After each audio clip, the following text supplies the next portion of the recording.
Well, welcome back, guys. I mean, I'm outside. It's gonna be a little windy, but I had somebody ask a question: how inexpensive? Of course, it was Average Joe. Joe, thank you for pushing me to do these videos. If I can keep myself from looking at the monitor and start looking at the camera, it would be a great help. Now, you guys are all curious. Inexpensive. I know there's this Sinclair mounts and other mounts out there that them things get pricey and quick. But when I do something like this, it's a DIY. It's what I'm after. Something simple, something inexpensive that anybody can do. Now, I will be building a new rack, identical, about 15 foot that way. So I will actually record building it, putting it together, and how easy it really is. I did it by myself, and I'm not a very big, bulky person, but you know, I can handle my own. But with that said, I'll give you a price breakdown. Now, for all the lumber, I had it delivered. I have a truck, but I didn't go get it. At the time, I had solar panels on the back of the truck. Couldn't go get it. So I had it delivered. Now, not delivered, if I go to the store and purchase this, which is, I'll give you a breakdown. It was 14 2x6s, 12 foot long, treated, and 3 4x6s, 12 foot long, treated. Now, the reason I got all of them 12 foot, even though like the double columns here are only 9 foot, the cutoff you can use in other places, just like the posts themselves. The cutoff I used as spacers inside the doubles. That was $250, give or take. I mean, it may be a little different in your area. The bolts, that's another big thing. The bolts that go in here, these are grade 8. They're 6 inches long, I believe, or 8s. I don't remember. The longest one Tractor Supply had. They're 7/8 thick round. They're big, heavy duty grade 8 bolts. That way they can support the weight. I mean, because these panels that I have are about 60 pounds a piece, and I have 12 of them on here. So you want something that's going to hold the weight. The bolts were $55 for 3 bolts and 12 washers and 3 nuts. They do all their stuff by the pound there, and as far as I know, it's about the cheapest place you can get hardware. Now the hangers, they were in with the lumber, the 2x6 hangers, they were $1 something a piece. They wasn't expensive. Screws, you're going to spend about $10 in screws, because I use 3.5 inch screws on everything. Deck screws, construction screws. Concrete, 4 bags, $8 a bag. The holes, which has already had an auger that I purchased from Harbor Freight, used it, punched 4 foot holes, 4.5 foot deep, somewhere in that area. But I have a lot of rock in this soil, so it's a pretty strong thing. Rule of thumb is usually you want a third of your pole in the ground. I've got half. That's what I was shooting for. So it's real sturdy. It's not going to shake. It's not, well, it'll shake. It won't blow over in the wind unless it's like tornado, which is, we are in Tornado Alley here in Louisiana. We do have hurricanes that come up from the south, but it'll withstand anything that up to, I won't say a 40 or 50 mile. I'm not an engineer, disclaimer, but I say 40 or 50 mile an hour winds. It will hold it pretty easily. The hardware, as far as fastening the panels to this, now I did the measurements and the math. 3 of my panels turned landscape wise, or portrait mode, or whatever you want to call it, is 9 foot 9 inches. So I took and used the unistrut, the heavy duty unistrut. The unistrut here is about $35 a piece, and I used 8 of them. Thing is though, I already had those 8, so it was a lot cheaper for me to get that. Use fender washers, 1/4 inch unistrut speed nuts.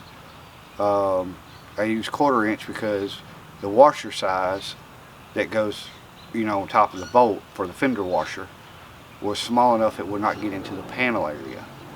So overall, if I had to go purchase everything new, I'm less than $700 in this. and that includes the struts, the bolts, the washers, everything to put this together. Now on the ends I used Tractor Supply. They have some little angle aluminum. I cut it, made end pieces, drilled a hole through it, screwed them directly into the solar panel and down with a nut and a speed nut for the unistrut. That's all stuff you can buy locally, guys. You don't have to wait. You don't have to, oh, they didn't send me enough nuts, and now they got to send you some special nuts to put in this galvanized unit. Yes, I know this is treated wood. Yes, I know I put it in the ground. The nice thing about my ground is I'm on top of an old levee that comes through here. So anything rain-wise I get, the next day I can mow, drive all over my yard, anything. It's pretty dry. So the water will actually come out of the lumber pretty fast. And with it being mostly underneath the panels, I had a set at my other location for over 6 years, and the structure is still standing.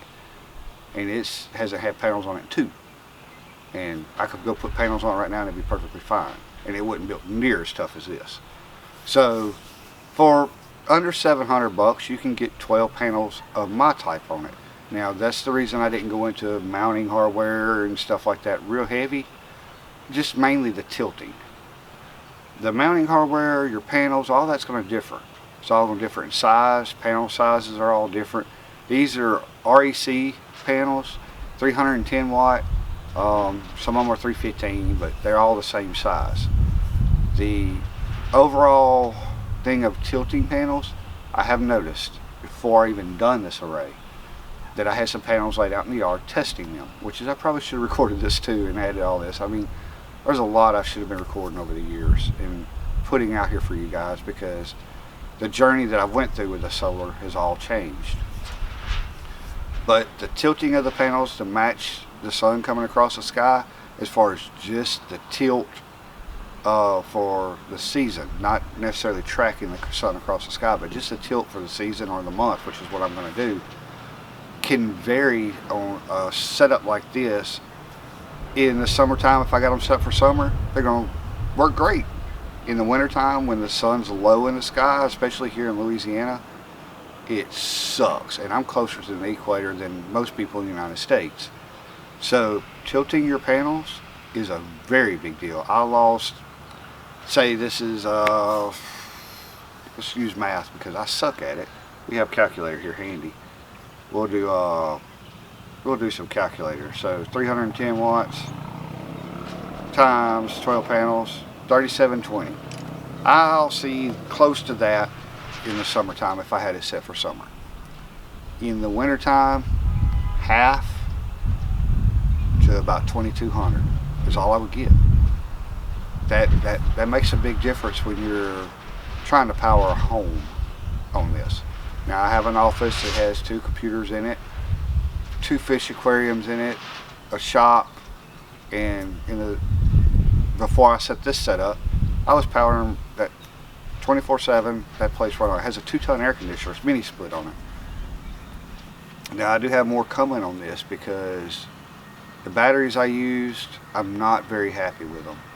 I did order my inverter from Watts to 24/7. Ian there is a really nice guy.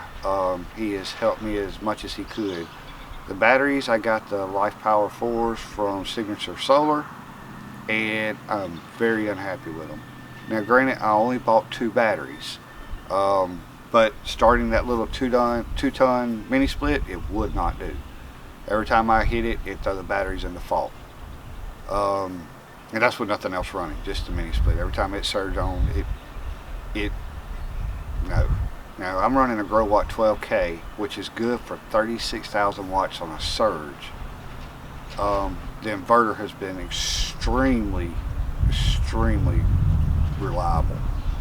The batteries, not so much. I even did the update that Life Power Signature Solar put out for the batteries. It didn't help. That little update's supposed to give it a little bit more on the, surge in. Those batteries are supposed to be capable, if I remember correctly, I'll have to go back and look and I'll come into more of this in the battery video. But those batteries were supposed to be 200 amp surge batteries. That's a 400 amp surge and 100 amp continuous pull, I don't see it. I don't see a 200 amp surge from those batteries at all. That mini split with that inverter should not near about pull 200 amp off of them batteries, or even 400 amps at once, to trip them batteries into not working. It's not going to happen. So I think they're being very conservative with actually to protect the batteries more than anything. That being said, could I add one more battery and it work? I don't know. Could I add two more batteries and it work? I don't know. I would love to test it, but what I see coming is, for the price that I would pay for those batteries versus me ordering the lithium from Bassin or whatever it is that Average Joe here, he's done. They're 280 amp hour batteries for about the same cost total with shipping and everything, and the shipping on the Signature Solar battery. For one Signature Solar battery at 100 amp hour, I can get the same amount, or one battery basically, it's 280 amp hours for about the same money. That's including BMS, that's including the batteries, bus bars, cabling, all of it, from what I'm figuring. So why would I go spend that $1,500 plus $300 shipping? And I'm literally 200 miles away from where they ship the battery from. So that battery would cost me about $250 to get here in freight. So why would I spend $1,700, $1,800 on this battery when I could spend that same amount, wait a little longer, build my own battery since I am a DIY, and have twice, almost 3 times the battery of what they would send me? So I think that's the route I'm going to go, and that's all because of Average Joe. You know, this one's for you. Like I said, we talked the other day, and I told you I'd wear your shirt, and you told me 100%. Well, here it is, buddy. So I know it's a little long ramble video. I got some more projects coming that we can actually do some stuff in. But I want to take a sit out here. Don't judge my wiring. It's not done. Don't judge all the stuff on it. I'm not done. Like I said, I'm fixing to build the other, and there we go, Southern fixing. I am fixing to build the other array mount and move the one that's on the solid mount over. And with the room I have, I can still build 2 more arrays and add a solar charge controller, or split my loads upon 2 grow watt inverters. And that's another story. So pricing that out and looking at some options. So we'll bring that out to you as soon as I figure out what I'm going to do. Like I said, I'm going to try to get you guys a video at least once every 2 weeks, and I know I'm putting out a few more this week. So if you guys are excited to see how this is actually put together, how easy it is, and I'm going to make it happen where you guys can see it. Alright guys, until the next one, see you then.